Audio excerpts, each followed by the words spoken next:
Bonsoir, chers téléspectateurs. Je vous salue ce soir dans le nom précieux de notre Seigneur Jésus. Vous êtes bien à votre émission Temps de réveil et je vous souhaite la bienvenue. Je sais que vous attendez certainement à une parole du Saint-Esprit pour vous. Je peux vous dire de vous tenir bien et d'attendre parce qu'il vous parlera certainement ce soir. Je suis Ariane Doué, présentatrice de cette émission. Alors tout à l'heure, vous aurez l'occasion d'entendre véritablement quelque chose de spécial. Le Saint-Esprit a quelque chose de spécial à vous transmettre ce soir.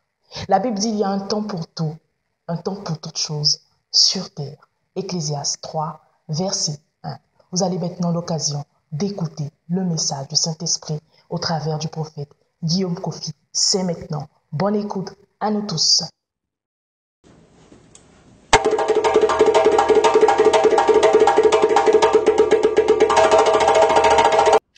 Père, je bénis ton nom pour tous ceux qui nous écoutent maintenant. Que le cœur de ton peuple s'ouvre afin d'entrer dans une autre dimension. Au nom de Jésus. Amen. Bonsoir chez vous, frères et sœurs en Christ. L'heure est grave.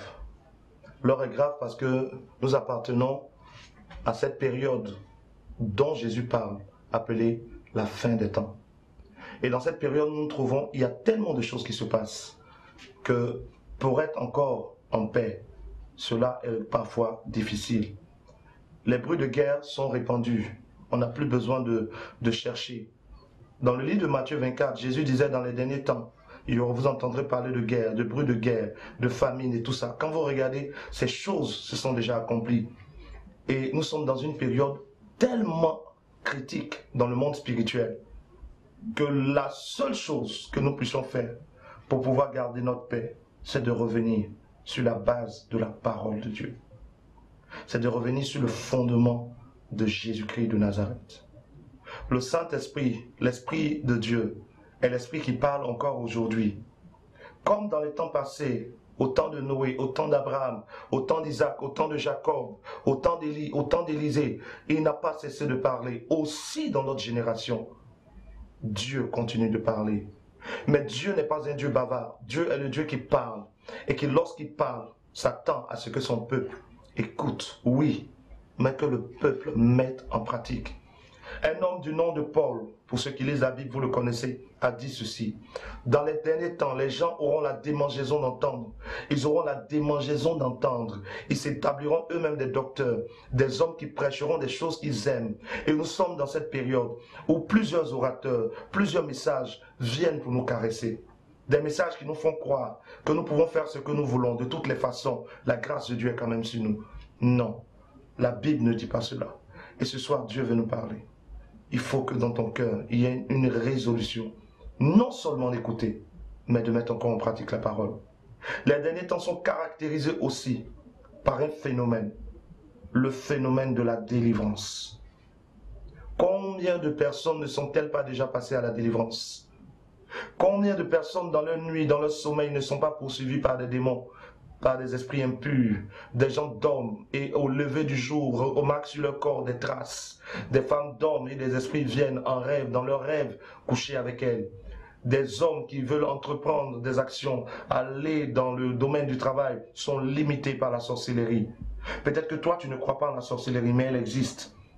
Et c'est réel, des gens opèrent dans le domaine de la sorcellerie. Mais ce qui est encore plus grave, c'est que l'Église, c'est-à-dire l'ensemble des personnes choisies par Dieu, nées de nouveau, remplies du Saint-Esprit, soient aussi attaquées. Pourtant, Jésus déclare ceci dans le livre de Matthieu chapitre 16, « Je bâtirai mon Église, et les portes du séjour des morts ne prévaudront point contre elle. » Encore à l'Église, Jésus dit ceci dans le livre de Luc 10, à partir du verset 19, il dit « Je vous ai donné le pouvoir, à qui? À l'Église, à toi et à moi, de marcher sur les serpents, sur les scorpions et sur toute la puissance du diable, et rien ne pourra vous nuire. » Encore à l'Église, Jésus dit ceci dans le livre de Marc, chapitre 16. Il dit « Voici les miracles qui accompagneront ceux qui auront cru. En mon nom, ils chasseront les démons, ils imposeront les mains aux malades, ainsi de suite. » Encore à l'Église, Jésus donne cette révélation dans le livre de l'Apocalypse. Apocalypse chapitre 12, verset 7. C'est l'apôtre Jean qui a eu cette révélation. Il dit, il y a eu un combat dans le ciel, Michael et les anges combattir le dragon. Le dragon combattit aussi, mais il ne fut pas le plus fort. Il a été précipité. L'accusateur de qui? De nous. Qui? Église. Celui qui les accusait jour et nuit. Il a été précipité et ces démons ont été précipités avec lui. Réjouissez-vous. Comment de tels passages, de telles promesses peuvent nous être adressés? Et j'en passe, il y en a tellement. Mais pourtant, regardez la vie de l'Église. Aujourd'hui, nous sommes une Église pâle. Nous ne sommes plus des représentants de la gloire réelle de Dieu. Qu'est-ce qui fait que le diable a enlevé notre gloire? Parce que nous avons perdu un élément essentiel. Et nous en parlons maintenant. Notre premier test sera dans le livre de Matthieu 15, afin que nous comprenions pourquoi au jour d'aujourd'hui, des chrétiens continuent de passer à la délivrance. Hier, on a fait ta délivrance. Aujourd'hui, on fait ta délivrance. Demain, on fait ta délivrance. Pourquoi hier, ton commerce est tombé? Tu as recommencé ton commerce, il est tombé à nouveau. Pourquoi tu as pris une grossesse et en cours de route, la grossesse tombe? Qu'est-ce qui se passe? Aujourd'hui, nous parlerons de la première partie. Mardi prochain, nous parlerons de la deuxième partie. Mais la première partie commence avec ce test. Matthieu, chapitre 15. Nous verrons le verset 18 à 19. Regardons ensemble nos Bibles dans le livre de Matthieu, chapitre 15. Matthieu, chapitre 15, verset 18. Nous lirons le verset 18 à 19. Matthieu, chapitre 15, verset 18. Donnez-moi juste une minute, le temps de trouver le texte. Je lis maintenant. Suivons ensemble. Mais ce qui sort de la bouche vient du cœur. Et c'est ce qui souille l'homme. Je relis. Ce qui sort de la bouche vient du cœur. Et c'est ce qui souille l'homme. Matthieu 15, verset 19. Car c'est du cœur que viennent les mauvaises pensées, les meurtres, les adultères, les impudicités, les vols, les faux témoignages, les calomnies. Verset 20 de Matthieu chapitre 15.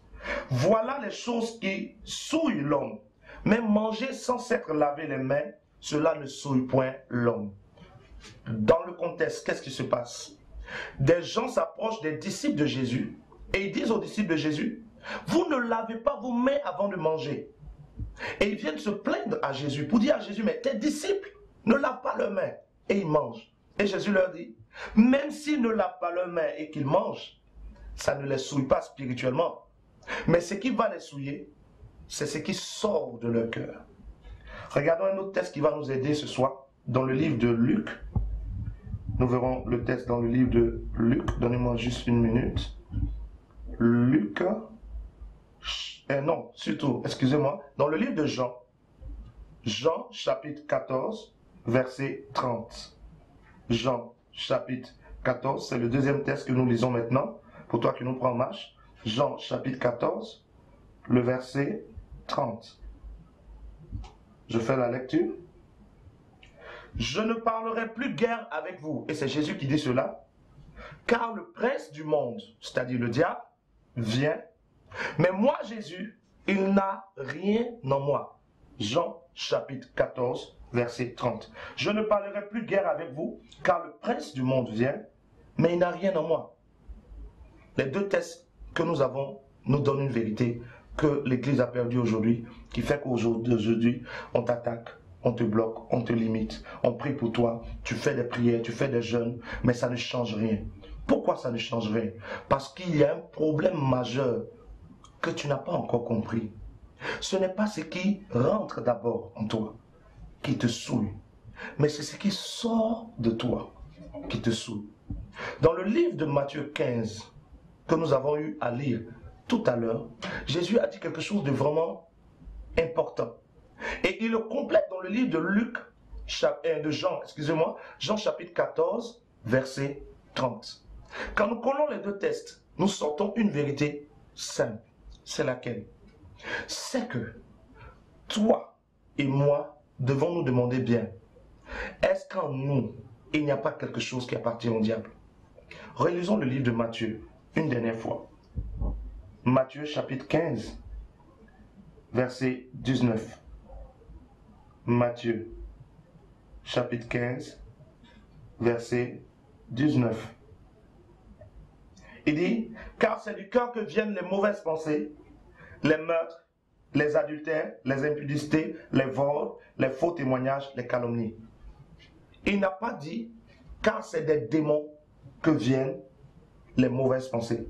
C'est les démons qui apportent les meurtres. C'est les démons qui apportent les adultères. C'est les démons qui apportent les impudicités, les vols, les faux témoignages, les calomnies. Non, il dit, c'est du cœur. Au jour d'aujourd'hui, chacun de nous a rejeté la responsabilité de ses actes sur le diable. Tu mens, et quand tu finis de mentir, tu dis c'est le diable qui m'a poussé. Tu finis de voler, tu dis c'est le diable qui m'a poussé.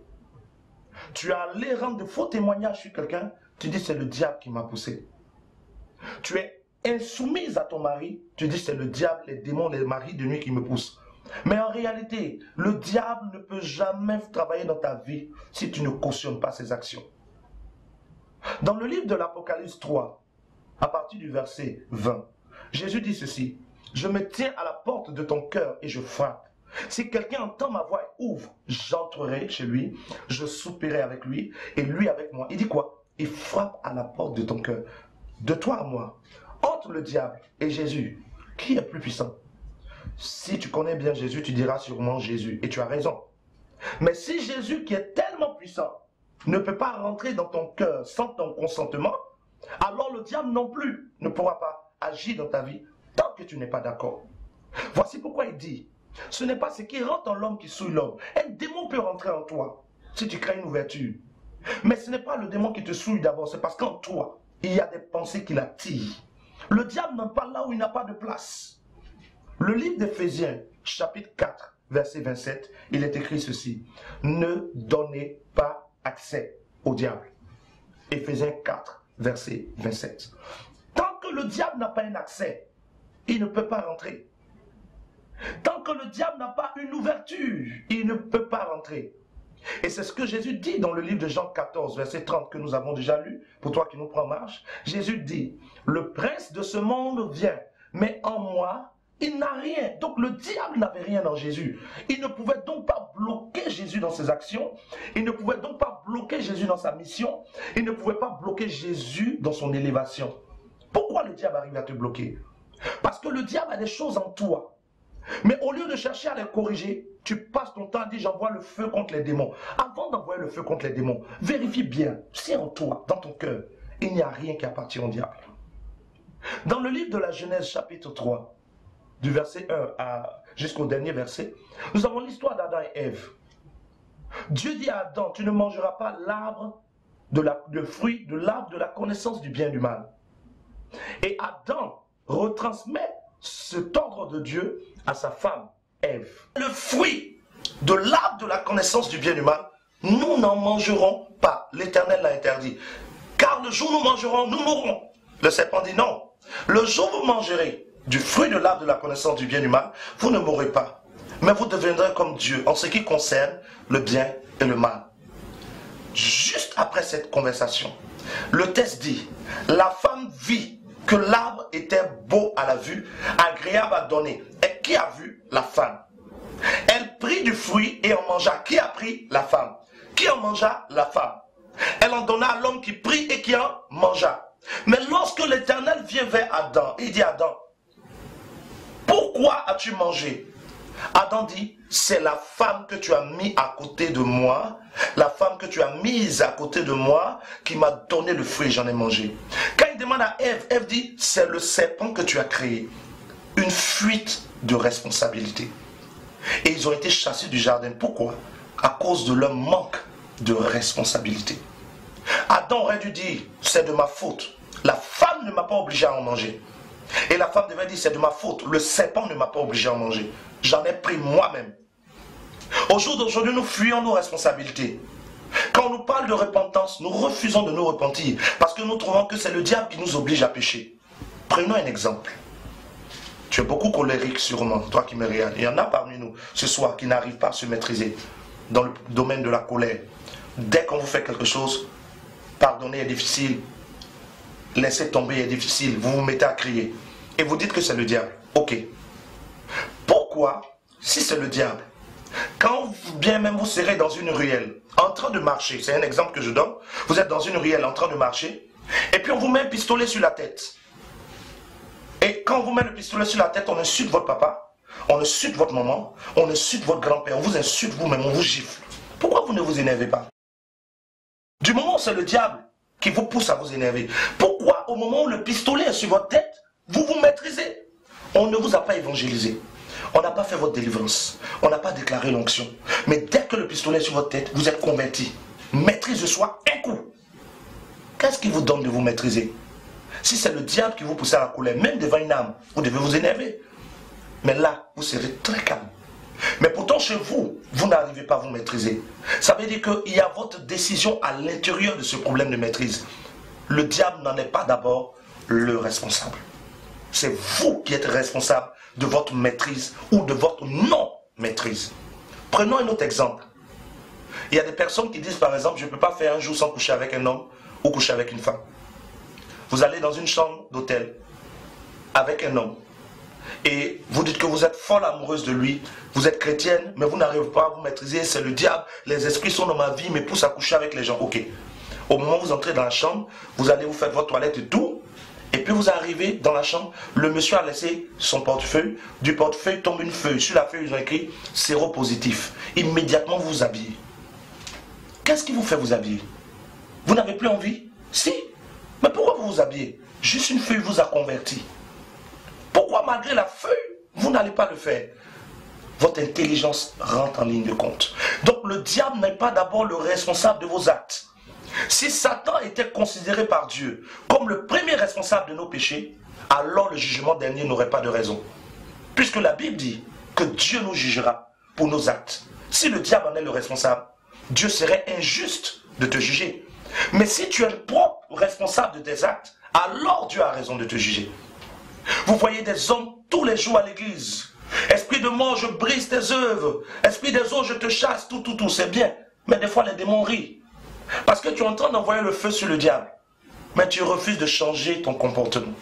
Tu es en train d'envoyer le feu sur le diable. Mais tu refuses de changer ton caractère. Si tu n'es pas capable de prendre une décision, de corriger tes actions, de corriger tes comportements, conformément à la Bible, selon qu'il est écrit dans le livre de Jean, chapitre 8, verset 32 et verset 36, si le Fils vous a franchi, vous serez réellement libre. Mais un autre texte qui est important, dans le même texte que je viens de citer, c'est « Vous connaîtrez la vérité, et la vérité vous affranchira ». Déjà la semaine passée, le Saint-Esprit me poussait à dire ceci. La vérité à laquelle vous n'êtes pas capable d'obéir ne peut pas vous transformer. Vous savez que Jésus est Seigneur. Vous savez que le salaire du péché c'est la mort, mais pourtant on continue de pécher. Pourquoi? Parce que nous refusons d'obéir à cette vérité. La vérité qui vous a franchi est la vérité à laquelle vous obéissez. Vous voulez que le diable quitte vos maisons? Changez de comportement. Vous voulez que le diable quitte vos affaires? Changez de comportement. Répondons-nous pour que le réveil revienne dans nos maisons, dans nos affaires. Jean 14, verset 30, ce texte vous devez le retenir. Le prince de ce monde vient, mais il n'a rien en moi. Et il y a des gens parmi nous, chrétiens ou chrétiennes, qui prennent des fois les dinas ou les baka, comme vous le savez en Côte d'Ivoire ici, et assises dans un baka à côté d'une femme. Tu dis que tu es chrétienne, mais tu montes dans un baka et tu trouves que la femme à côté de toi est trop sale. Toi, tu es trop propre. L'amour a disparu de nos cœurs. Et nous voulons que Dieu agisse. La Bible dit que celui qui a de la haine est fils du diable. Celui qui a de l'amour est fils de Dieu. Il faut que nous prenions à nouveau nos responsabilités. L'Église a tellement fui ses responsabilités aujourd'hui que chacun de nous a laissé son salut aux hommes de Dieu qui eux-mêmes ont besoin de salut. Ce soir, je suis en train de vous parler de la part du Saint-Esprit. Mais moi-même, je cherche mon salut. Moi aussi, je corrige mes fautes. Parce que nous tous, nous sommes appelés à être jugés un jour. Et des hommes ont aujourd'hui laissé leur salut à l'église. Quand ils viennent le dimanche à l'église, la responsabilité de l'homme de Dieu, c'est de les sauver. C'est de prier pour eux. C'est de prêcher. Et eux, ils n'ont aucune responsabilité. Ils arrivent à la maison, ils mangent, ils boivent, ils regardent des films, ils se promènent, ils se baladent. Et le dimanche, l'homme de Dieu doit les sauver. Cet évangile n'est pas de Dieu. L'évangile de Dieu, c'est toi, en communion, responsable avec le Saint-Esprit, venant le dimanche à l'église pour communier avec tes frères et sœurs. On a livré nos destinées au pasteur. On a livré nos destinées aux prêtres, aux apôtres et à tout ça. Mais c'est un manque criard de responsabilité. Adam a fui ses responsabilités. Ève a fui ses responsabilités. Et cela a porté préjudice au monde. Assume tes responsabilités. Lorsque tu commets un péché, assume-en la responsabilité. Arrête d'accuser le diable. Le diable ne peut jamais t'obliger à poser un acte de péché. Un autre point du texte que nous avons lu dans le livre de la Genèse 3, qui est encore très important. Au moment où Dieu demande à Adam, pourquoi as-tu mangé du fruit de l'arbre? Adam dit, c'est la femme que tu m'as donnée. Aujourd'hui, beaucoup de personnes dans l'église accusent ce que Dieu leur a donné. Seigneur, c'est le travail que tu m'as donné qui fait que je n'arrive plus à prier. Tu étais chômeur. Tu as prié, Dieu t'a donné un boulot. Au jour d'aujourd'hui, à cause de ton boulot, tu trouves que tu es trop fatigué pour prier. Mais si ton boulot est devenu un obstacle à ta foi, ne te plaît pas demain que ton boulot soit perdu. Parce que Dieu enlèvera sur ta vie tout ce qui peut t'empêcher d'être sauvé. Car mieux vaut rentrer dans le ciel pauvre que de rentrer à l'enfer avec un joli boulot. Certains disent, Seigneur, moi-même depuis j'ai mes 3 enfants là aujourd'hui pour prier, c'est Dieu.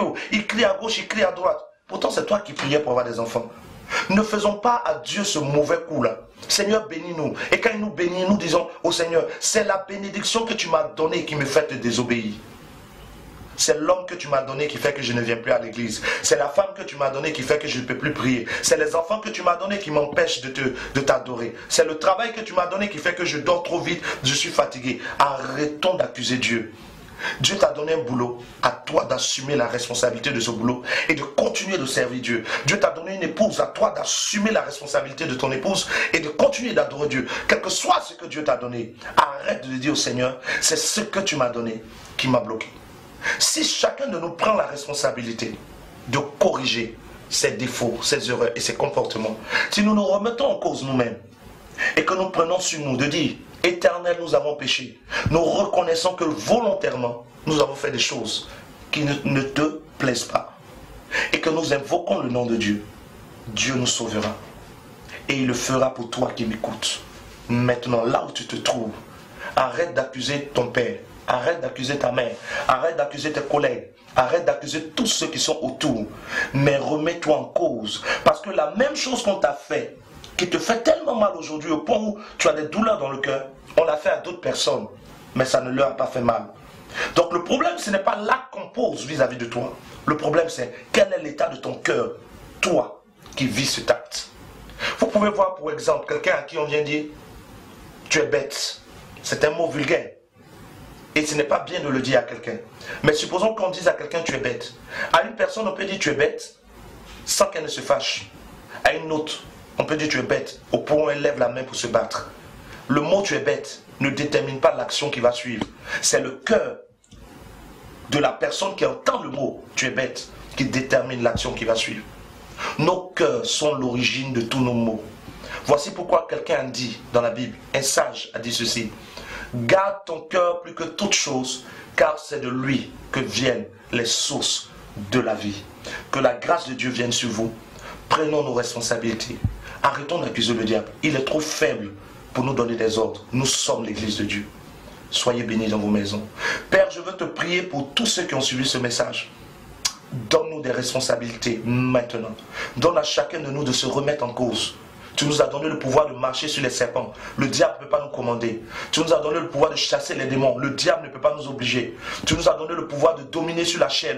La chair ne peut pas nous obliger. Donne-nous de dominer sur nos pensées et de purifier nos cœurs. Comme tu le dis, que tout ce qui est pur soit l'objet de nos pensées. À toi la gloire, au nom de Jésus. Amen. Recevez la paix. Le message vous a certainement édifié chez vous et vous souhaiterez entrer en contact avec le prophète Guillaume Kofi. C'est simple, vous appelez au plus 225 05 22 59 93 ou au plus 225 78 18 12 29. Vous pouvez aussi le suivre sur ses pages Facebook et YouTube. Vous tapez prophète Guillaume Kofi. Vous avez envie de passer des moments extraordinaires dans la présence de Dieu. Vous êtes invité à Bégerville, au Temple H, de 8h15 à 10h30 Et du côté de l'espace La Parole à Angers, terminus 81-82, de 10h30 à 12h30, tous les dimanches. Il y a un moment aussi extraordinaire de prière, de déblocage, de guérison, de miracles, de 19h à 21h, tous les jeudis, à l'espace La Parole. À mardi prochain. Que Dieu vous bénisse.